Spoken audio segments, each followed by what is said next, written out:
Sungguh-sungguh Allah sangat ridho ketika seorang hamba itu makan ketika sesuap nasi dia muji Allah, ketika minum seteguk nasi dia muji Allah. Itu kalau orang diridhoni Allah itu wali betul. Itu untuk jadi wali itu gampang, kamu makan ridho, kamu nginjak buminya Allah ridho seneng, kamu hidup keseharian aman seneng. Nah ini supaya sampean kita semua ngaji betapa panduan Rasulullah untuk menggapai ridho Allah itu banyak yang keseharian sekali. Saking kesehariannya banyak dalam hadis dan itu sahih. Nabi menyebut hal-hal yang keseharian. Hatta ma tas'alu fi fimra'atika, kamu punya uang kemudian istri kamu bisa makan itu ibadah. Bahkan sebagian ibadah itu dicontohkan Nabi yang akhirnya diprotes sahabat. Yaitu wa fi buti ahadikum sedekah, kamu menggauli istri kamu itu ya sedekah. Sampai sahabat bilang yang benar ya Rasulullah. Ayati ahaduna syahwatahu wa huwa lahu ajrun. Masa urusan biologis, urusan syahwat kemudian dia dapat pahala. Nabi menjawab, alaysa lawadu'aha fi haramin akana alaihi wisrun. Bagaimana kalau dia meletakkan ke yang tidak benar itu kan dosa. Nah, hal-hal seperti ini yang saya ingin teman-teman semua saya juga agak ingin ngaji demi Anda juga agak ingin. Itu dosa sekali ngaji kok pesanan kelompok tertentu itu enggak boleh.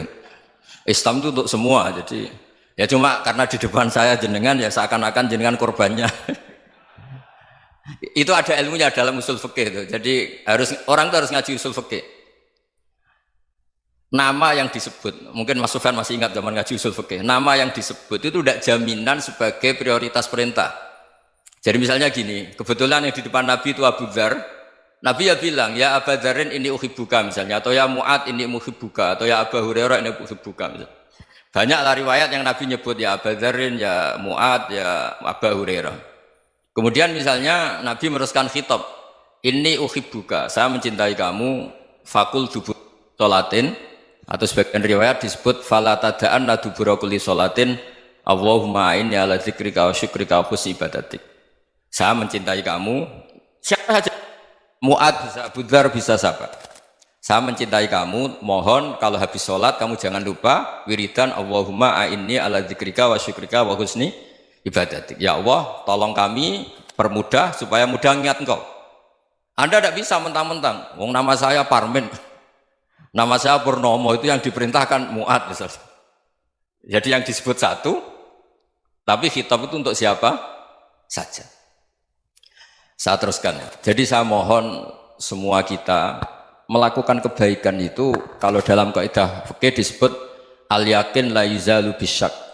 Banyak kebaikan yang kebenarannya itu 100%. Tidak punya efek samping ke pihak lain, ke kelompok lain, ke komunitas lain. Itu tadi misalnya Anda makan dan itu murah sekali, hanya butuh satu piring. Setiap punyaan kamu muji Allah, setiap minum kamu muji Allah. Itu redaksinya Rasulullah SAW disebut Allah sangat ridho ketika seorang hamba makan, kemudian dia memuji Allah, atau minum kemudian dia muji Allah. Logikanya gampang. Negara seperti ini yang kamu harapkan bentuknya kayak apa, mertua, ipar, komunitas, tetangga, itu nyata terjadi itu kan belum pasti. Sementara yang mesti terjadi adalah kamu butuh makan, kalau tidak mati. Butuh minum, kalau tidak mati. Butuh bumi yang nyaman ditempati, kalau tidak kita juga mati. Sebab itu Allah kalau menyebut nikmatnya itu hal-hal yang keseharian. Alladzi at'amahum min ju'. Allah itu siapa? Allah itu yang menciptakan kamu bisa makan. Tidak berlebihan. Allah itu yang menciptakan kondisi sosial itu ideal. Zaman Nabi itu ya ada orang munafik. Orang-orang pilihan Allah itu juga diuji orang sekelilingnya yang macam-macam. Semua diuji sesuai konteks zaman dan waktu. Nah, tapi ada ibadah-ibadah yang selalu disarankan Nabi. Sampai Nabi itu pernah ditanya, ayul islami khairun ya Rasulullah, Islam terbaik itu gimana? Jawaban Nabi itu unik.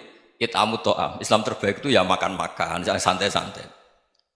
Ketika Allah menyebut beberapa kebaikan, falak tahamal aqobah wa ma adrokan Allah mal aqobah. Terusannya apa? Fakku raqobah. Terusannya apa? Au it'amun fi yaumin di masghubah. Ya itu acara makan-makan itu juga Islam. Kenapa? Ya bayangkan kalau tidak ada makanan kita mati kan?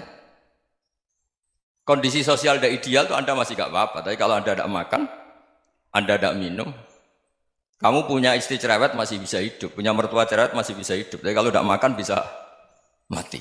Berarti penting mana istri sama makan? Penting mana? Makan. Semoga istri Anda dengar, nanti kamu disuruh makan tapi pulang deh. Itu kalau dibahasakan makan masih memahami. Penting mana nasi satu piring dengan istri. Nggak ada nasi mati, nggak ada istri belum mati. Penting mana? Gak berani jawab kan? Nah, ternyata Anda ada garang kan di depan istri. Jadi saya mohonlah, mungkin Mas Sufyan Sauri tadi yang bisa bantulah. Teman-teman tuh ngaji yang keseharian saja. Karena kita nyari ridha Allah itu berdasar firman Allah. Dan firman Allah itu menyebut keseharian tuh riang, gampang. Yaitu tadi misalnya wa min ayatihi manamukum bil laili wan nahar. Termasuk ayat-ayat Allah itu kamu tidur. Maka dulu itu ada guyonan, ada tokoh Mu'tazilah, kelompok dalam Islam yang berpikir manusia itu bisa menentukan ikhtiarnya sendiri. Karena saya bisa duduk, ingin berdiri, berdiri. Karena kelompok ini nggak terima kalau semua kehendak Allah, nanti bagaimana kalau semua kehendak Allah kok ada hisab ya, ada sanksi. Lucunya itu dia akhirnya, ini cerita ya, mencintai seorang perempuan, cantik sekali. Dan itu dia menjadi ahli sunnah itu oleh hal-hal yang sepele.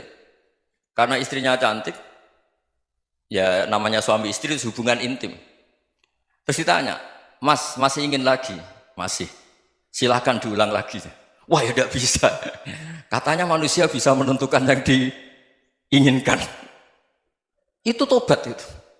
Itu nggak bisa ditobatkan Mas Sufyan Ats-Tsauri. Orang cantik yang mudah nobatkan orang itu orang cantik. Segampang itu. Akhirnya kita tahu, makanya kalau dalam kitab Hikam itu disebut al-aqil mayyakul madza yaf'alu wa hubi wal ghafil mayyakul madza af'al. Orang yang punya akal karena sadar ini wilayah Allah, semua milik Tuhan. Itu dia tiap hari berpikir, besok Allah akan melakukan apa terhadap dunia ini. Kamu merencanakan suatu mau plesir, ternyata gempa. Mau wisata ke Rusia, ternyata perang. Kamu tidak pernah tahu apa yang akan terjadi besok. Wa ma tadri nafsum madza taksibu ghadan. Tapi anda semua kita ini sering punya jadwal permanen. Makanya saya kalau diundang siapa saja, sanad takdir. Yang jelas Gus ini acara penting. Ya masih acara penting nak pangeran ngersakno piye? Kok ape dadi pangeran? Kamu kok mau jadi Tuhan? Itu kadang ya kiai. Penting Gus acara ini jenengan harus memastikan bisa. Loh kamu itu yang ngajarin tauhid, sesuatu itu biadillah kok bilang-bilang apa pasti. Kalau maksa terus tak tobatkan loh kamu kata saya. Ya kalau gitu Gus bilang insya Allah. Wah itu hati saya, fisik saya, roh saya sudah bilang insya Allah. Tidak usah kamu latih kata saya. Nah hal-hal tauhid keseharian itu gampang sebetulnya. Wal ghafil yaqulu madza af'al. Tapi orang yang lupa Allah dia setiap hari bilang besok apa? Kita bisa melakukan apa? Seakan-akan dia itu aktor, dia penting, dia subjek permanen, dia. Padahal kita ini hanya objek kehendak Allah Subhanahu wa taala. Karena kita yakin sesuatu yang terjadi di alam raya ini kita tidak bisa apa-apa. Makanya saya sering ngaji, sering bilang saya, ketika Anda mensifati Allah, Dia yang menghidupkan. Sudah itu tanamkan sehingga ketika kita mati santai saja. Kenapa santai?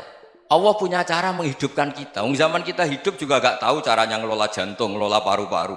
Kamu juga gak tahu ngelola oksigen yang tidak beracun, tidak mengandung polusi. Tahu-tahu hidup.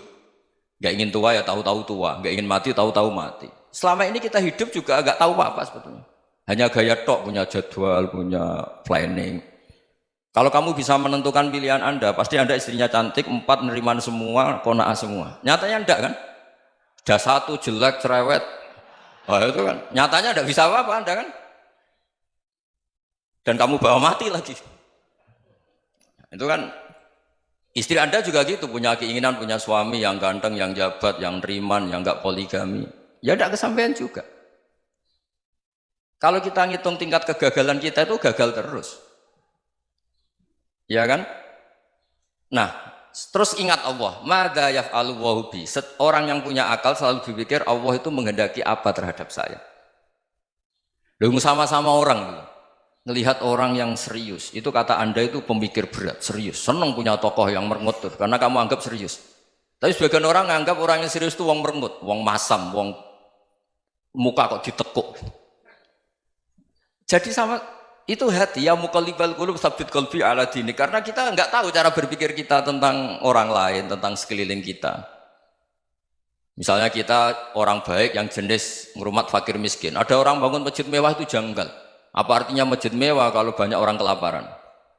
Tapi kalau yang jenis pendidikan apa artinya masjid mewah kalau tidak bisa ngaji? Nanti yang jenis infrastruktur apa artinya ini kalau semuanya punya sudut pandang yang berbeda-beda. Dan Islam mengapresiasi semua kebaikan. Tapi katakan semua kebaikan itu adalah kehendak Allah Subhanahu wa taala. Karena apapun baik Anda itu pakai fasilitas yang diberikan oleh Allah Subhanahu wa taala. Sehingga ini yang disebut qulillah tsumadarhum fi khawdihim yal'abun. Ya kembali tadi ke tema-tema bahwa keseharian Anda ini sudah Islami. Saat Anda tidak bisa melakukan apa saja. Saya sering ada jenazah, biasanya kalau tetangga meninggal saya sering disuruh ngelepas. Saya bilang orang ini baik karena sering ngelamun di rumah, sering nganggur di rumah. Ditanya sama anaknya, kenapa Gus nganggur baik? Ya kalau dia nganggur artinya juga agak berbuat sesuatu yang maksiat kan? Ya kan? Orang nganggur di rumahnya ya tidak bunuh orang, tidak maling, tidak korupsi, ya namanya nganggur di rumah.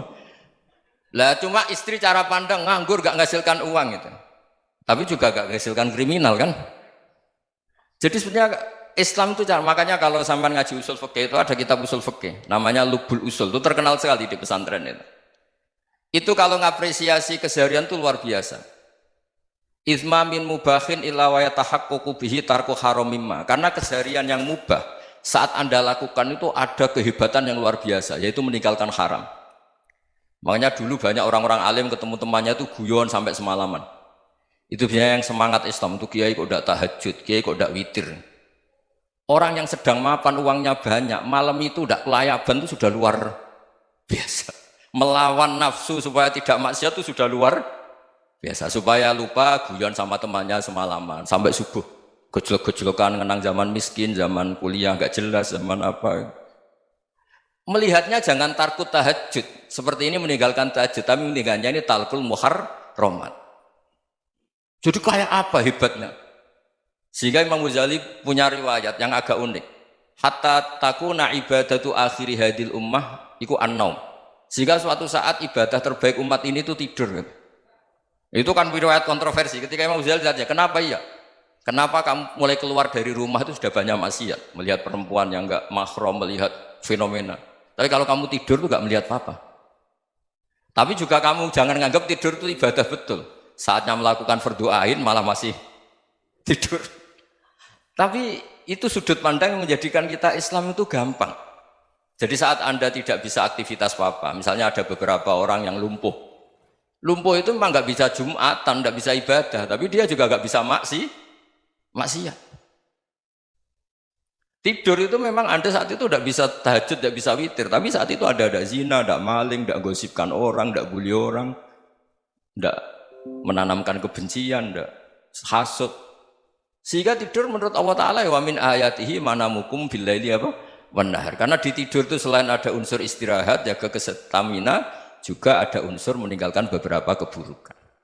Nah saya mohon ibadah yang keseharian ini kita jaga. Supaya kita semua baca ayat itu fasih. Fasih itu tertanam di hati. Allah itu siapa?